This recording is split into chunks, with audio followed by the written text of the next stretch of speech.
ورحمۃ وبرکاتہ۔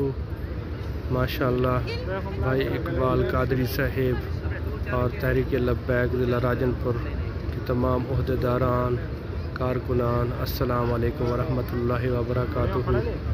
بھائی اقبال قادری صاحب کی محبت بھرے پیغام کے حوالے سے میں اس وقت روضہ رسول صلی اللہ علیہ وآلہ وسلم کے سامنے کھڑا ہوں مدینہ پاک میں۔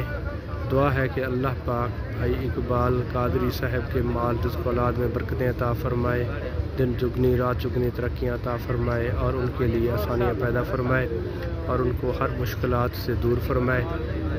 اور مزید دعا ہے کہ اللہ پاک تحریک لبیک ضلع راجن پور کے تمام کارکنان عہدیداران کو اپنے حفظ و امان میں رکھے اور دنیا اور آخرت کی کامیابیاں عطا فرمائے، اور ہمارے امیر محترم علامہ سعد رضوی صاحب کے مال رزق اولاد میں برکتیں عطا فرمائے، اللہ پاک ان کو حفظ و امان میں رکھے۔ آمین ثم آمین، آمین ثم آمین۔ لبیک لبیک لبیک یا رسول اللہ۔ تاجدار ختم نبوت زندہ باد، زندہ باد، زندہ باد۔